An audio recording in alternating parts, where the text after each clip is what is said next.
resumen en imágenes. Este jueves 27 de diciembre del 2012 le platico. El Pleno de la Asamblea Legislativa del Distrito Federal modificó el artículo 362 del Código Penal Capitalino para reducir a entre 2 y 7 años de prisión el castigo por el delito de ataques a la paz pública. En el dictamen se puntualizó que no era viable la derogación de ese artículo debido a que representaría un retroceso en la legislación, pues una sanción administrativa no sería suficiente para desalentar esas conductas. El coordinador parlamentario del PAN, Federico Dorin, calificó como un triunfo de su bancada que el artículo 362 no se haya abolido. No queríamos otorgar un cheque en blanco al vandalismo y a los desmanes públicos en la ciudad. Debemos de reconocer y agradecemos que la mayoría del PRD haya escuchado la postura de Acción Nacional. Como ustedes saben, la postura de Acción Nacional fue que no se derogara el artículo, que en vez de derogar el artículo se modificara. Siempre consideramos que era un exceso, una pena de hasta 30 años. Pues mire, el gobierno del Distrito Federal publicó este jueves la reforma en la Gaceta Oficial que entra en vigor y surte efectos este mismo día. Ya se había dicho desde antes que esta reforma, que se dio de repente y en fast track y a alguien se le ocurrió, tenía dedicatoria y era el hecho de beneficiar a los detenidos por los desmanes ocurridos el día 1 de diciembre. Aquí hay varios asuntos que analizar. Uno, ¿por qué hasta que se comete un delito se analiza la sanción? ¿Y por qué se reduce la pena? Ahí yo creo que tendríamos que escuchar todavía más argumentos por parte de la Asamblea Legislativa, porque estamos hablando de ataques a la paz pública y afortunadamente, bueno, en eso quedó.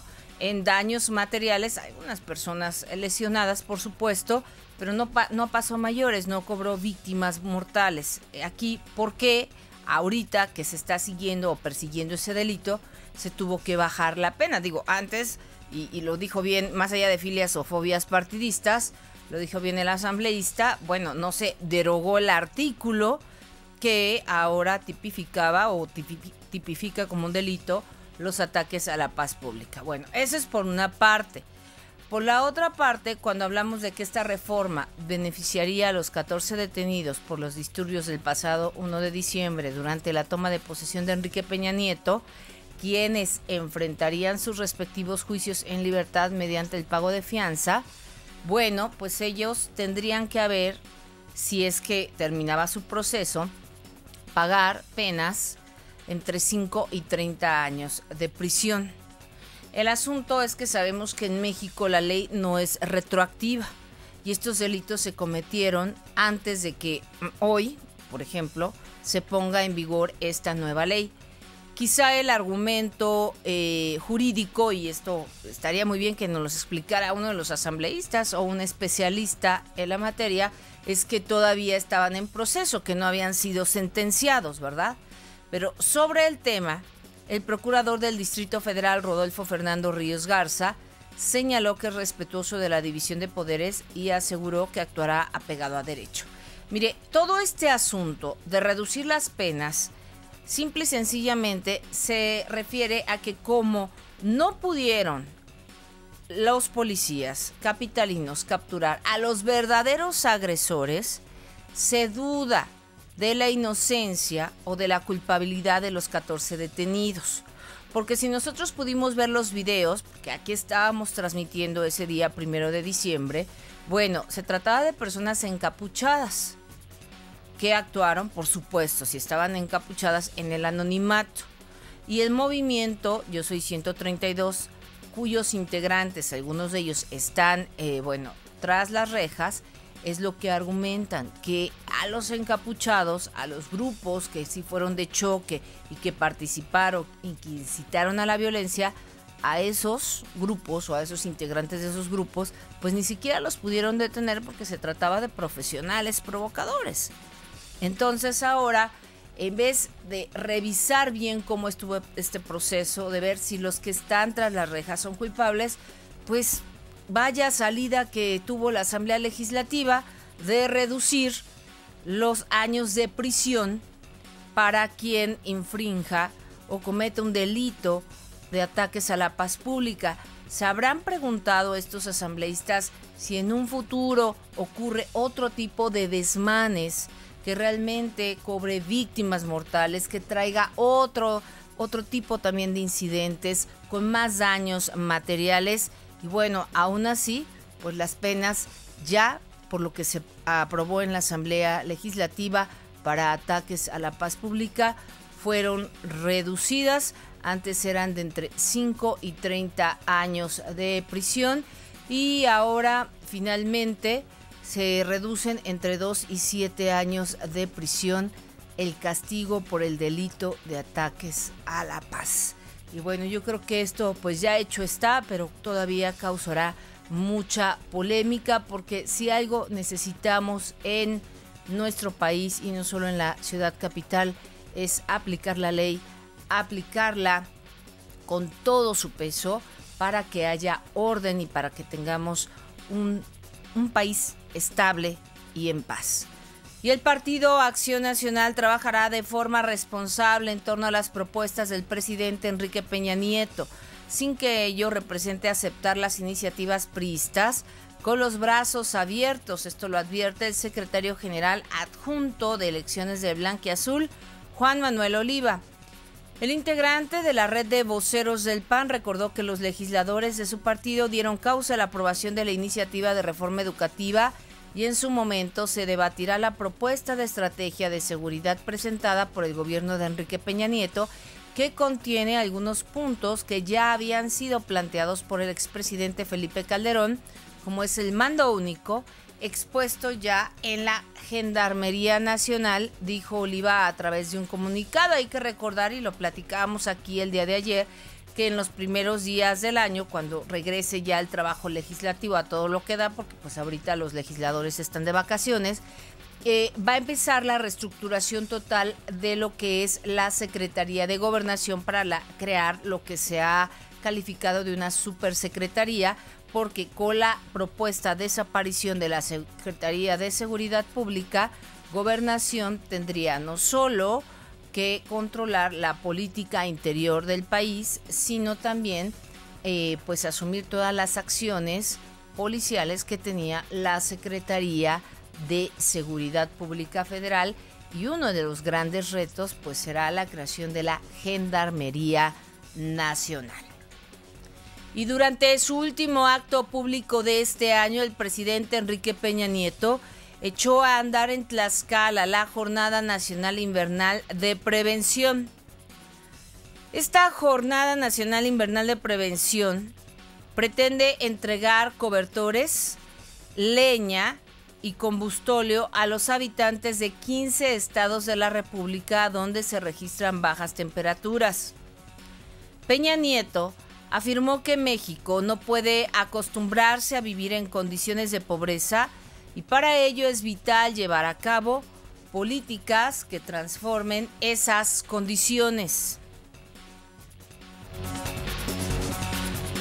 No podemos resignarnos a vivir en condiciones de marginación, de rezago social, de pobreza, como si fuera la constante en varias partes del país.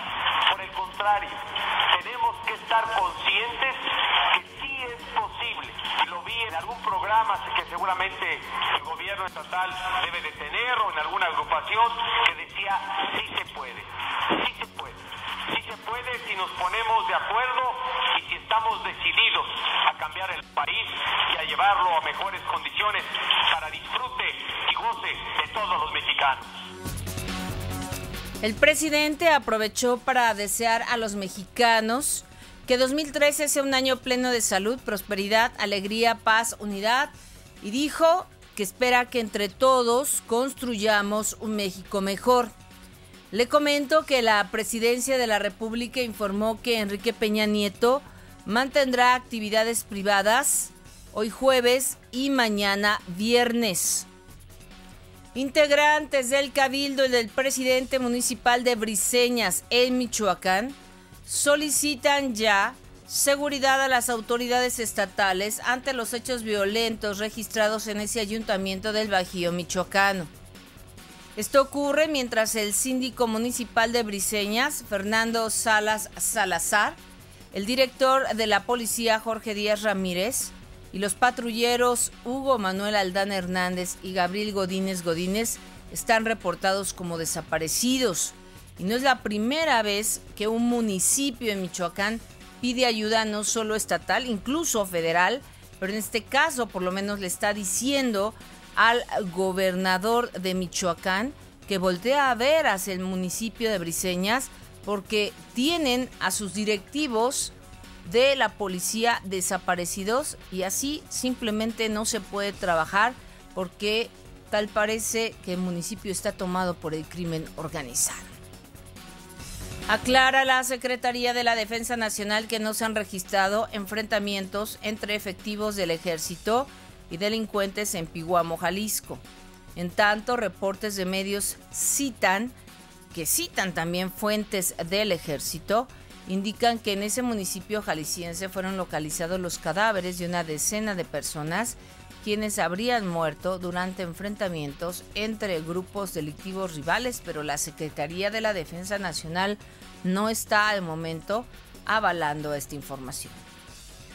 El alcalde de Ayotlán, Jesús Rodríguez, confirmó que el director de la Secretaría de Seguridad Pública del municipio y 24 agentes presentaron su renuncia. Esto pues ya se lo habíamos adelantado hace algunos días, luego del ataque que sufrieron durante el fin de semana por un comando y en el que murieron 4 de sus compañeros. Sin embargo, dijo, continúan en sus puestos, pues aún no se aceptan sus dimisiones, pero pues cómo obligar a una persona a exponer su vida sin tener la seguridad de que ésta va a ser resguardada por el mismo cuerpo al que forma parte, que es el cuerpo policíaco.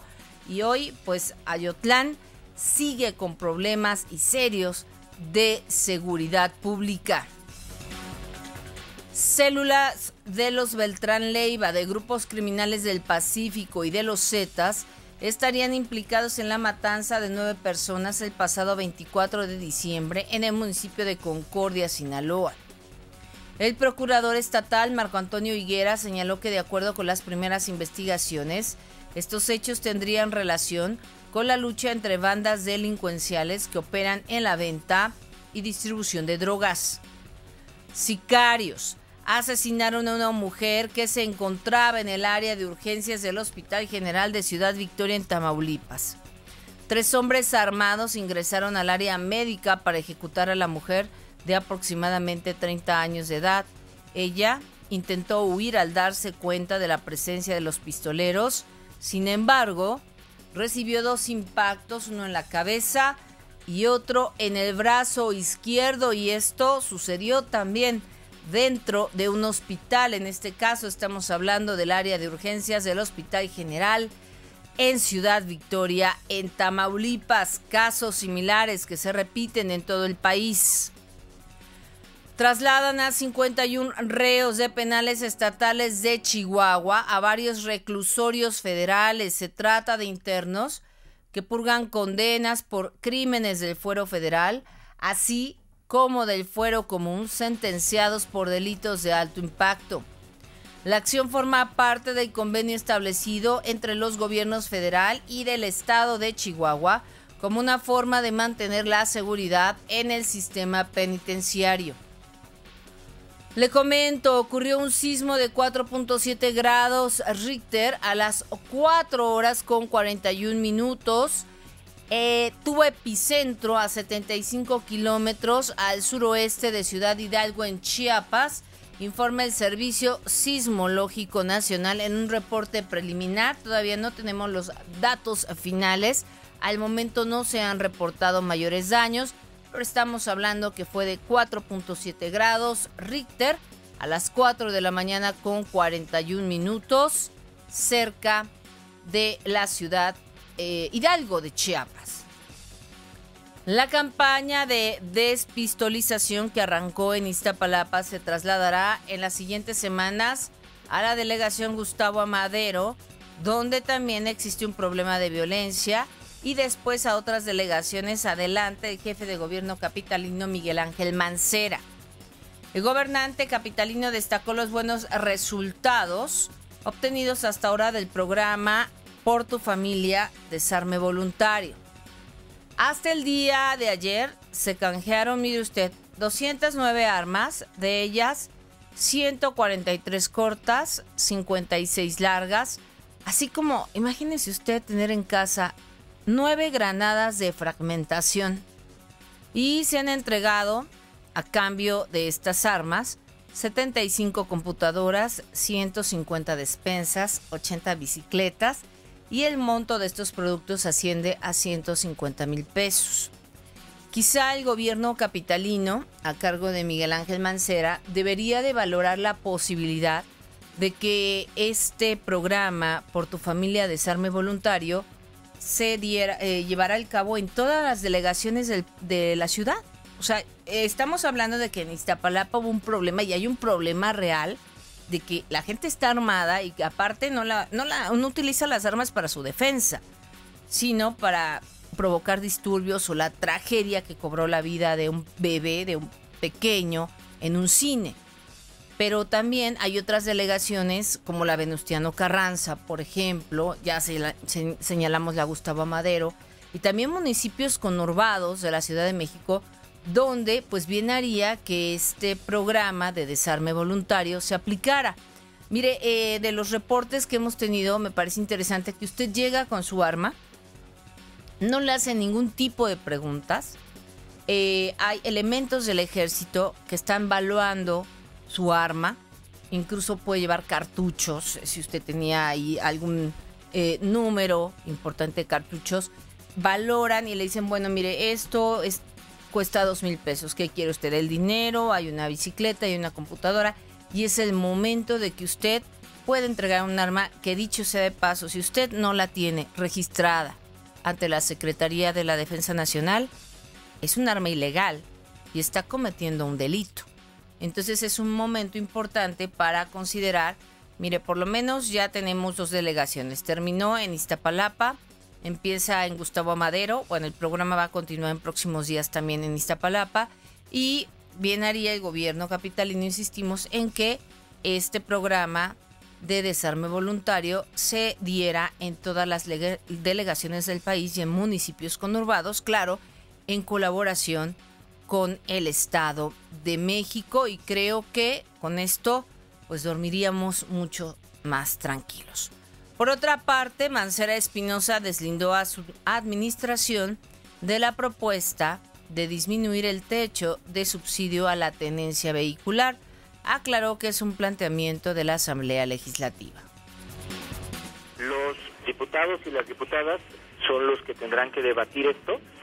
Nosotros observamos las propuestas. El tema de la tenencia no es algo que yo propuse, es algo que es propuesta de la Asamblea Legislativa, y lo que sí he dicho yo, que ojalá que lo tengamos en una visión metropolitana. A ver, ¿cuál es la propuesta? Actualmente, de acuerdo a lo que se aprobó el año pasado, si usted compraba un vehículo de hasta 350,000 pesos, usted no pagaba tenencia. Solo lo que tenía que hacer es ir a pagar un refrendo. Si su vehículo valía menos de 300 o con un tope de 350,000 pesos. Hasta ahí nos quedamos, y pagar un refrendo de 200 y pico de pesos. El hecho es que ayer se discute en la Asamblea Legislativa bajar este techo a 300,000 pesos. Y es ahí donde Miguel Ángel Mancera dice que esto de la tenencia pues no tiene que ver nada con él, y que es un asunto de la Asamblea Legislativa bajar el techo de 50,000 pesos, porque pasa de 350,000 a solo 300,000. Pero los demás coches, hasta donde entendemos, seguirían pagando tan solo un refrendo. Aquí lo único que se quiere modificar es el subsidio para las personas que adquieran un coche que cueste con un tope de 300,000 pesos, pero pues parece que esto no tiene el aval del jefe de gobierno capitalino, que claro, quien vota es la Asamblea Legislativa, que en su mayoría es perredista.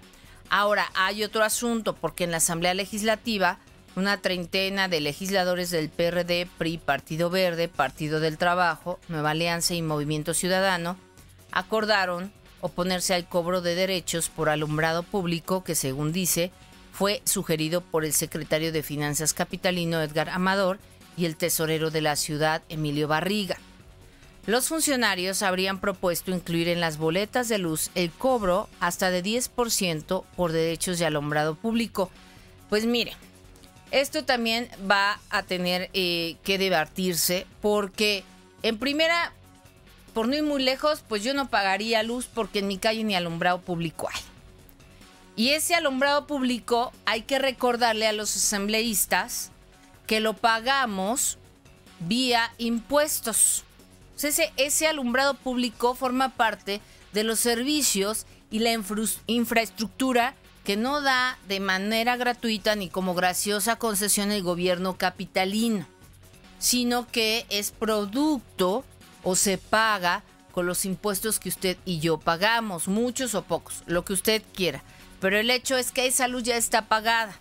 Ahora, se está tratando por parte del gobierno capitalino de llegar a un convenio con la Comisión Federal de Electricidad para que en su recibo de luz, si se aprueba esta propuesta, venga un rubro aparte de un 10% de cobro por el alumbrado público. Pero la gran pregunta es, ¿su calle tiene alumbrado público? Muchos nos van a decir que no, para empezar. Entonces, ¿qué pagamos? Obviamente, otros contestarían, bueno, entonces si ya lo pagamos, el gobierno capitalino se tendría que ver en la obligación de poner alumbrado público en todas las calles. Es que la obligación ya la tiene desde ahorita, porque insisto, ese es un servicio, es infraestructura que se paga con nuestros impuestos.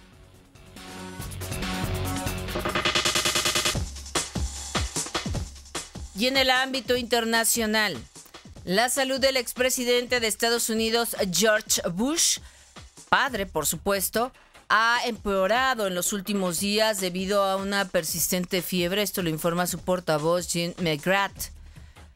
El mandatario, quien lleva más de un mes hospitalizado a causa de una bronquitis en el Hospital Metodista de Houston, en Texas, fue llevado a la unidad de terapia intensiva.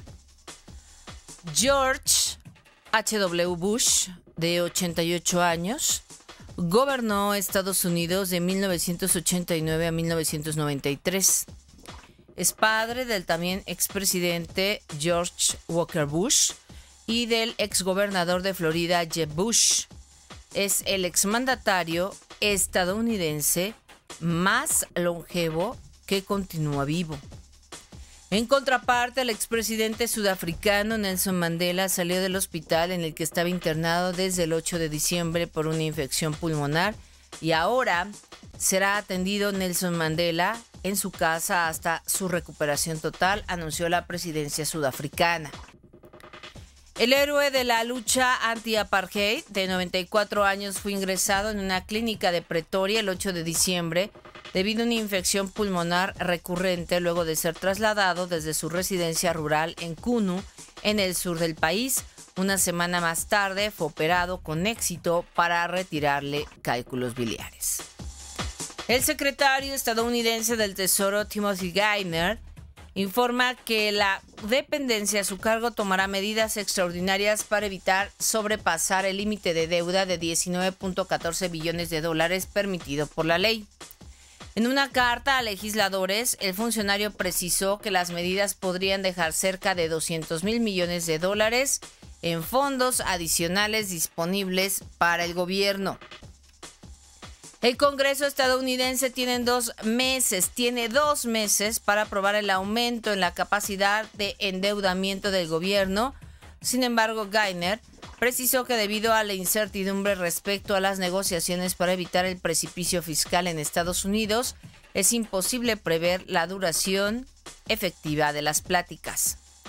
En tanto, el presidente de Estados Unidos, Barack Obama, y el Congreso volverán este jueves al trabajo en un último intento por evitar el abismo fiscal a partir de enero. Sin embargo, los ciudadanos son cada vez más pesimistas sobre la posibilidad de que la Casa Blanca y los republicanos lleguen a un acuerdo.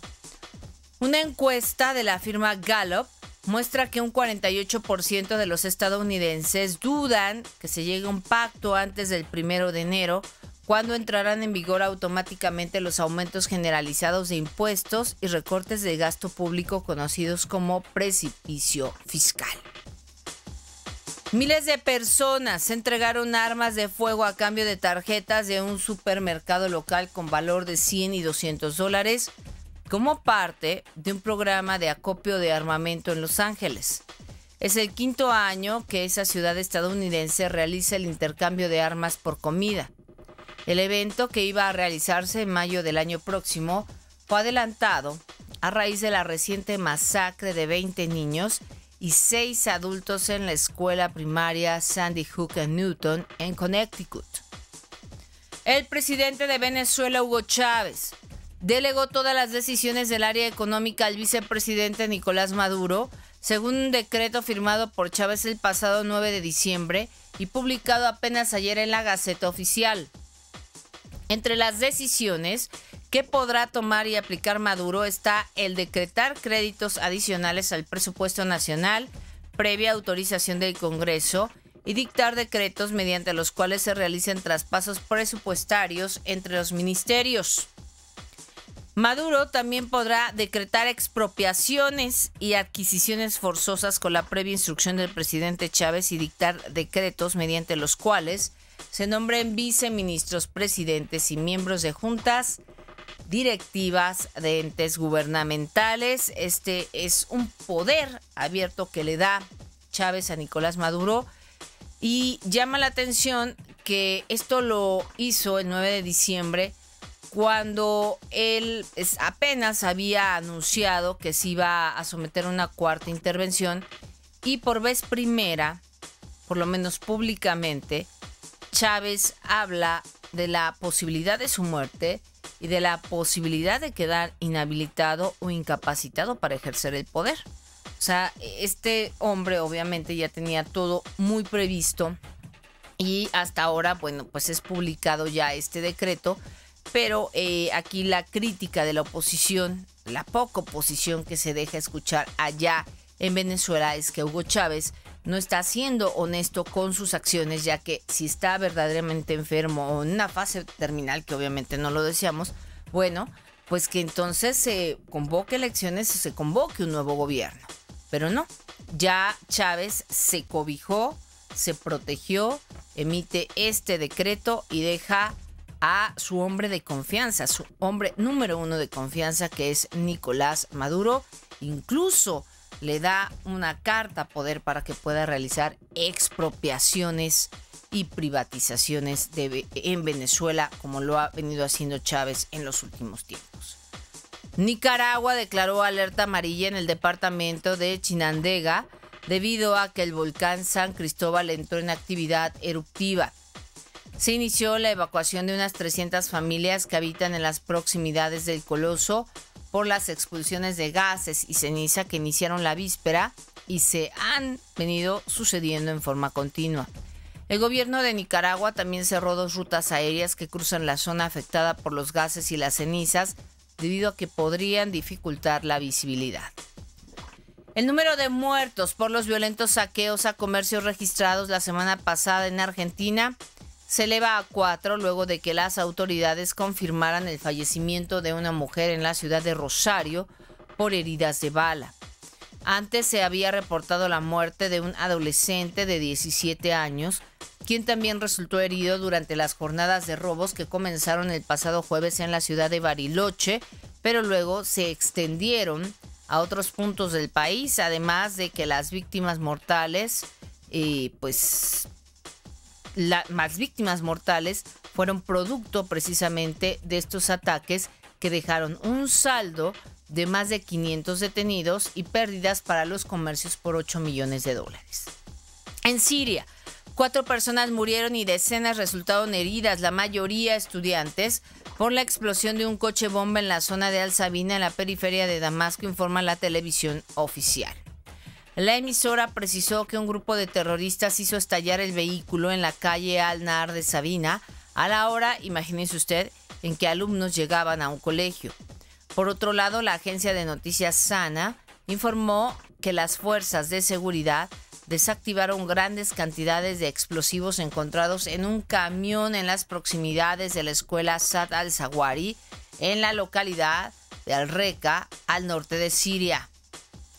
Mientras, la principal alianza opositora siria informó que la formación del Sindicato Nacional Libre de los Empleados del Estado sirio para coordinar los esfuerzos de los desertores políticos del régimen de Damasco, esto ya está listo.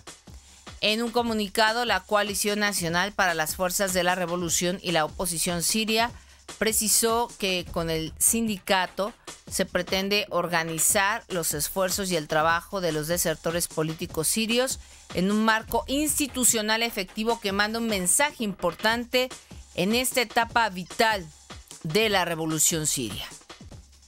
El mediador internacional para Siria, Lajjar Brahimi, pidió un cambio real con un gobierno de transición con plenos poderes que dirigía el país hasta la celebración de elecciones para poner fin a 21 meses de conflicto, algo que todavía no se ha logrado.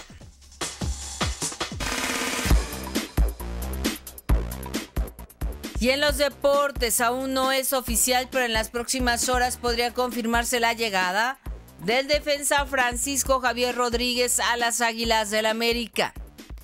En el básquetbol, el nayarita Gustavo Ayón inició una vez como titular, ya con la magia de Orlando, pero su quinteta cayó ante Nueva Orleans por marcador de 97-94. Ayón jugó 27 minutos, capturó 3 rebotes y colaboró con 4 puntos. Los detalles con mi querido Juan Carlos Veraza y los deportes.